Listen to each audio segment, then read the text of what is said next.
হে আমার আল্লাহ, আমাদেরকে সহজ সরল সঠিক, এক কথায় তোমার পথে তুমি আমাদেরকে চালাও।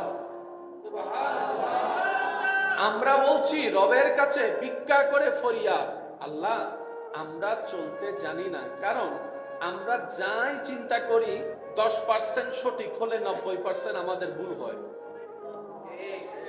আমাদের জীবন চলায় আপনি যদি আপনার পারিবারিক সিদ্ধান্ত নিয়ে খেয়াল করেন, ব্যবসার সিদ্ধান্ত নিয়ে খেয়াল করেন, দেখবেন 10% রাইট হলে 90% বলেন না। এই পর্যন্ত যতজন প্রতারকের হাতে শিকার হয়েছে, প্রথমে যে বিশ্বাসটাই আগে করেছিল, না হয় সম্পত্তি ধন টাকা পয়সা দিল কেন, ভালো মনে করেই তো দেওয়া। এবার জ্ঞানী বলে, মুফতি বলে, মুহাদ্দিস বলে, মুফাসসির বলে, আলেম বলে, ডক্টর বলে, ডাক্তার বলে, পিএইচডি হোল্ডার ওয়ালা বলে, বিভিন্ন বড় ভার্সিটির বড় বড় ডক্টর লেকচারাররা বলে ইহদিনাস সিরাতাল মুস্তাকিম, হে আমার রব, হে আমাদের রব, তুমি আমাদেরকে চালাও, তুমি আমাদেরকে চালাও, তুমি আমাদেরকে চালাও। জগৎ জিজ্ঞেস করে তোমার তো জ্ঞানের কোনো অভাব নাই, বিভিন্ন সাবজেক্টের জ্ঞান তো তোমার ভিতর আছে, তাই তো তুমি পিএইচডি হোল্ডার হয়েছো, মুফতি মুহাদ্দিস আলেম হয়েছো, ইমাম হয়েছো, ডাক্তার হয়েছো, সমাজের বড় অবস্থান তোমার হয়েছে, তারপরেও তুমি নিজের জ্ঞান দিয়ে চলতে পারো না কেন? ওই ব্যক্তি উত্তর দিবে, মানুষ যতই জ্ঞানী হোক না কেন, পরিপূর্ণতা তার ভিতরে থাকে না। 10টুকু থাকলে 90টুকু না থাকাটাই সম্ভব।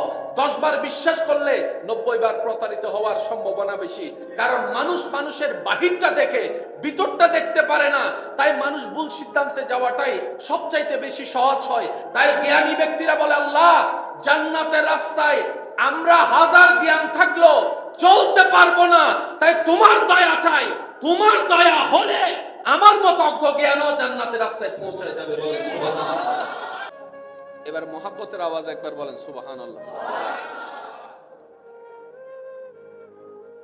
রিজিক দিয়েছেন কে? আল্লাহ। খাওয়ার সিস্টেমও শিখিয়ে দিয়েছেন কে? আল্লাহ। তারপরও শুরু করতে হয় রবের নাম বলে, শুরু করতে হয় রবের নাম বলে, খাবার শেষ করো রবের নাম। যাদের বুঝার আগ্রহ আছে, যাদের ইসলামের গভীরে যাওয়ার আগ্রহ আছে, আমি সবার মনোযোগ চাচ্ছি। একটা হচ্ছে শোনা, আর একটা হচ্ছে দিলে নেওয়া। শুনলে শোনা হয়, শুনে শুনে চলে যায়, কিন্তু দিলে যেটা নেওয়া হয় সেটা রাতে ঘুমানোর আগে ভাবা হয়, ভাবলে ভিতরে লালন হয়, লালন হলে ধারণ হয়, ধারণ হলে জীবনে পরিবর্তন হয়। ক্ষুধা নিবারণের জন্য খাবার দরকার। খাবার আপনি আমি নিচ্ছি কোত্থেকে? মাটি থেকে।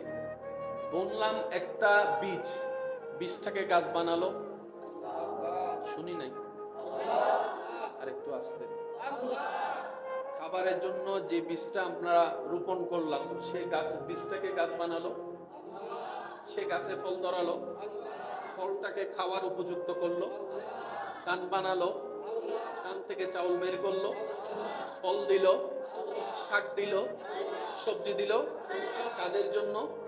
আমাদের জন্য। কাদের জন্য? জোরে বলেন, কাদের জন্য? সেটা খাবার জন্য দিলেন কি? সেটা ধরার জন্য, খাবারটা ধরার জন্য দিলেন কি? এই খাবারটা ধরার জন্য আপনাকে আমার হাত দ্বারা সম্ভব না, আল্লাহ আমাদেরকে 5টা আঙ্গুল দিয়েছেন। এবার আপনি যদি আপনার হাতের 5টা আঙ্গুলকে খেয়াল করেন, সারা জীবন শুনেছেন 5 আঙ্গুল এক সমান, কিন্তু কখনো ভাবার প্রয়োজন মনে করিনি 5টা আঙ্গুল সমান নয় তো নয় কেন? সবার কাছে আমি দিল থেকে অনুরোধ করছি, অন্তরে কান দিয়ে শুনবেন। 5টা আঙ্গুল সমান নয় সবাই বলে, কিন্তু কারণও তো আছে 5টা আঙ্গুল সমান না হওয়ার। আল্লাহ তো হেতু কোনো কিছুই দেন নাই। এবার 5টা আঙ্গুলের সবচাইতে লম্বা আঙ্গুল হচ্ছে মাঝখানেরটা। এবার আপনি যখন ভাত খেতে যান, ভাতের লোকমা যখন আপনি ধরেন, ভাতের লোকমা যখন ধরবেন, তখন আপনি ভাতের লোকমা ধরার নিয়ম করার সাথে সাথে দেখবেন যে 5 আঙ্গুল সমান। একটু করে দেখি, এটা তো এমন হওয়ার কথা ছিল, যেহেতু এটা এমন, আল্লাহ তাআলা এমন ভাবে মেজারমেন্ট করেছেন আপনার খাবার ধরা যেন আপনার জন্য কষ্টদায়ক না হয়।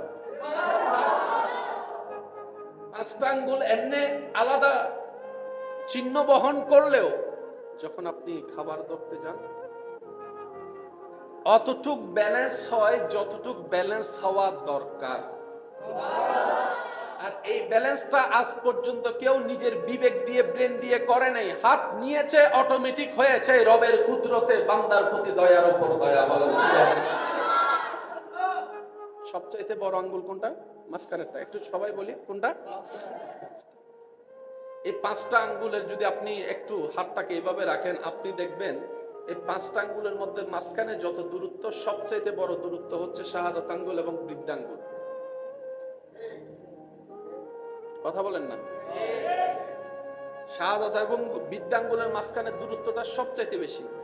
আল্লাহ তাআলা হাতের মেজারমেন্ট এমন ভাবে করছেন, এই বৃদ্ধাঙ্গুলকে 4 আঙ্গুলের পাওয়ার দিয়েছেন। বৃদ্ধাঙ্গুলটাকে কেটে ফেলেন, এবার খান বাদ। আপনার বৃদ্ধাঙ্গুল নাই, এবার বাদ খান।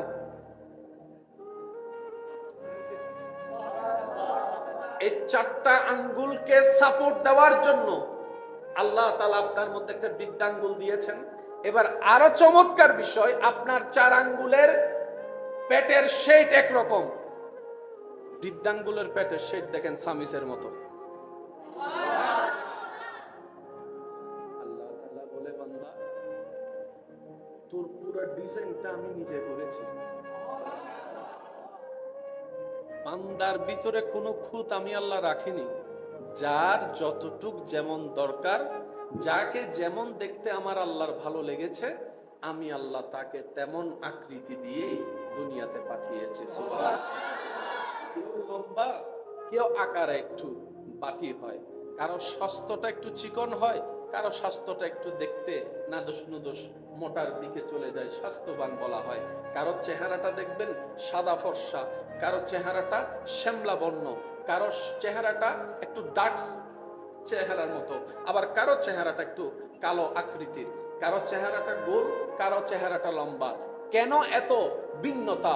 রব বলে, কখনো কাউকে আকৃতি দেখে, শরীর দেখে, চেহারা দেখে মন্তব্য করে তার অন্তরে কষ্ট দিও না, কারণ প্রত্যেকটা সৃষ্টি আমি রবের পছন্দের। বলেন সুবহানাল্লাহ।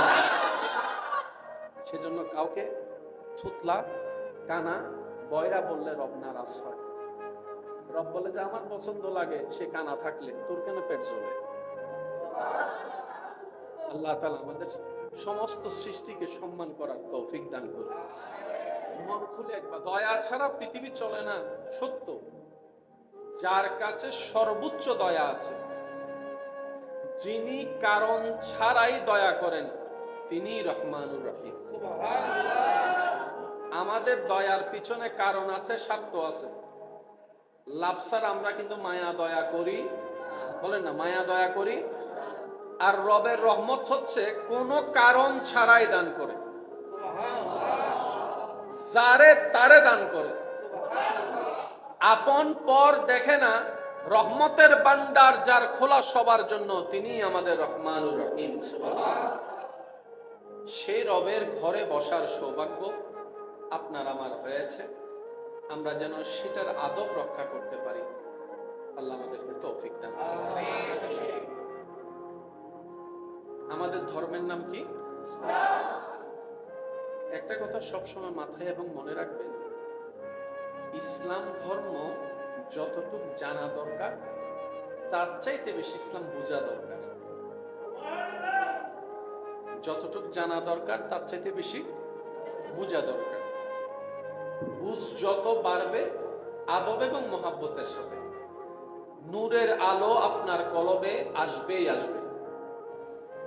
আল্লাহর রহমত আপনার কলবে আসবেই। ইসলামের মধ্যে যত ধরনের মতামত, মতভেদ, পার্থক্য আছে, সবগুলো হচ্ছে বুঝের উপর নির্ভর। যার বুঝ যেমন তার চিন্তা তেমন, যার বুঝ যেমন তার বলা তেমন, যার বুঝ যেমন তার ধারণা তেমন। সেজন্য আল্লাহ তাআলা আমাদেরকে সূরা ফাতিহাতে ইহদিনাস সিরাতাল মুস্তাকিম একটা দোয়া শিখিয়ে দিয়েছেন। সুবহানাল্লাহ। প্রত্যেকটা নামাজে যে কোনো সূরা আপনার মন মতো পড়লেও সূরা ফাতিহা কম্পালসরি। আর সেই সূরা ফাতিহার একটা অংশ হচ্ছে ইহদিনাস সিরাতাল মুস্তাকিম। হে আমার আল্লাহ, আমাদেরকে সহজ সরল সঠিক, এক কথায় তোমার পথে তুমি আমাদেরকে চালাও। আমরা বলছি রবের কাছে ভিক্ষা করে ফরিয়াদ, আল্লাহ আমরা চলতে জানি না, কারণ আমরা যাই চিন্তা করি 10% সঠিক হলে 90% আমাদের ভুল হয় আমাদের জীবন চলায়। আপনি যদি আপনার পারিবারিক সিদ্ধান্ত নিয়ে খেয়াল করেন, ব্যবসার সিদ্ধান্ত নিয়ে খেয়াল করেন, দেখবেন 10% রাইট হলে 90% বলেন না। এই পর্যন্ত যতজন প্রতারকের হাতে শিকার হয়েছে, প্রথমে তো বিশ্বাসটাই আগে করেছিল, না হয় সম্পত্তি ধন টাকা পয়সা দিল কেন, ভালো মনে করেই তো দেওয়া। এবার জ্ঞানী বলে, মুফতি বলে, মুহাদ্দিস বলে, মুফাসসির বলে, আলেম বলে, ডক্টর বলে, ডাক্তার বলে, পিএইচডি হোল্ডার ওয়ালার বলে, বিভিন্ন বড় ভার্সিটির বড় বড় ডক্টর লেকচারাররা বলে ইহদিনাস সিরাতাল মুস্তাকিম। হে আমার রব, হে আমাদের রব, তুমি আমাদেরকে চালাও, তুমি আমাদেরকে চালাও, তুমি আমাদেরকে চালাও। জগৎ জিজ্ঞেস করে তোমার তো জ্ঞানের কোনো অভাব নাই, বিভিন্ন সাবজেক্টের জ্ঞান তো তোমার ভিতর আছে, তাই তো তুমি পিএইচডি হোল্ডার হয়েছো, মুফতি মুহাদ্দিস আলেম হয়েছো, ইমাম হয়েছো, ডাক্তার হয়েছো, সমাজের বড় অবস্থান তোমার হয়েছে, তারপরও তুমি নিজের জ্ঞান দিয়ে চলতে পারো না কেন? ওই ব্যক্তি উত্তর দিবে, মানুষ যতই জ্ঞানী হোক না কেন, পরিপূর্ণতা তার ভিতরে থাকে না। 10টুকু থাকলে 90টুকু না থাকাটাই সম্ভব। 10 বার বিশ্বাস করলে 90 বার প্রতারিত হওয়ার সম্ভাবনা বেশি, কারণ মানুষ মানুষের বাহিরটা দেখে ভিতরটা দেখতে পারে না। তাই মানুষ ভুল সিদ্ধান্তে যাওয়াটাই সবচাইতে বেশি সহজ হয়। তাই জ্ঞানী ব্যক্তিরা বলে, আল্লাহ জান্নাতের রাস্তায় আমরা হাজার জ্ঞান থাকলো চলতে পারবো না, তাই তোমার দয়া চাই, তোমার দয়া হলে আমার মতো অজ্ঞ জ্ঞানও জান্নাতের রাস্তায় পৌঁছে যাবে। বলেন সুবহানাল্লাহ। আল্লাহ তাআলা দয়া করে মেহেরবানি করে আমাদের সবার জীবনের অতীতের সমস্ত প্রকার কবিরা সগীরা গুনাহকে আল্লাহ দয়া করে মাফ করে দিন, বলি আমিন। আল্লাহ মা বাবার গুনাহকে মাফ করে দিন। আমাদের সবার দাদা দাদি নানা নানি যারা কবরের বাসিন্দা আছেন, আত্মীয় স্বজন, আল্লাহ মেহেরবানি করে সবার দোয়ার উসিলায় প্রত্যেকটি কবরবাসীকে আযাব থেকে মুক্তি দান করুন। সম্মানিত উপস্থিতি, এতক্ষণ পর্যন্ত যা তাকরীরের খেদমত নিবেদন হয়েছে, আল্লাহ আমাদের সবাইকে তা আমল করার মাধ্যমে হুজুরদের এলমে, হায়াতে, রিজিকে, ইজ্জতে আল্লাহ সর্বোপরি বরকত দান করুন, বলি আমিন। সম্মানিত উপস্থিতি, আপনাদের মহাব্বতের ডাকে সাড়া দিয়ে উপস্থিত হওয়ার চেষ্টা করেছি যথাসময়ে। যেটুকু সময় আল্লাহ তাআলা আমি অধমকে খেদমত নিবেদন করার সুযোগ দান করবেন, সবার কাছে আমার নিবেদন, প্রত্যেকটি কথা একটু মনের কান দিয়ে শোনার চেষ্টা করবেন, বলি ইনশাআল্লাহ। আর আমাকে একটু আওয়াজ দিয়ে সহযোগিতা করার চেষ্টা করবেন। আল্লাহ আমাদের সবারই মহাব্বতকে কবুল আর মঞ্জুর করুন। আমার ব্যক্তিগত তরফ থেকে, ব্যক্তিগত পছন্দের তালিকায় এই ধরনের পরিবেশ, এই ধরনের মাহফিলগুলোকে আমি বেশি পছন্দ করি। হই হুল্লা, চিল্লা পাল্লা, জায়গার তুলনায় অনেক বেশি প্রেসার, ওই সমস্ত জায়গায় আলোচনা করার চাইতে এই সমস্ত জায়গার পরিবেশটা খুব ভালো লাগে আমার ব্যক্তিগতভাবে। তো আমার যেহেতু আল্লাহর ঘরে বসার সৌভাগ্য হয়েছে আমাদের, আমি অনুরোধ করব আমাদের বিভিন্ন নিউজ সাংবাদিক যারা আছেন, আপনারা একটু বসে যান। সাংবাদিকরা বসে যান। আজকাল তো যেখানে সেখানে সাংবাদিক। তো আমরা এখন বসে আছি কোথায়? আল্লাহর ঘরে। একটু সবাই বলি, কার ঘরে? আল্লাহর ঘরে। আমি অনুরোধ রাখবো, মাইকের আওয়াজ যতটুকু যাচ্ছে, যে যেখান থেকে শুনছেন দিলের কান দিয়ে শোনার চেষ্টা করবেন। কারণ রব্বুল আলামিন কখন কার কোন জিনিসটা কবুল করে জান্নাতের রাস্তা দেখিয়ে বলা যায় না। সামান্য কিছু কাজও আপনার জান্নাতের পথিও হয়ে যেতে পারে, কারণ আমাদের রব যিনি, তিনি রহমানুর রহিম। সুবহানাল্লাহ বলি। আমার আওয়াজ কি ক্লিয়ার শোনা যাচ্ছে? আওয়াজ আওয়াজ ক্লিয়ার শোনা যাচ্ছে? শুনলে একটু উত্তর দিবেন। আমাদের রব হচ্ছে রহমানুর, আবার বলি রহমানুর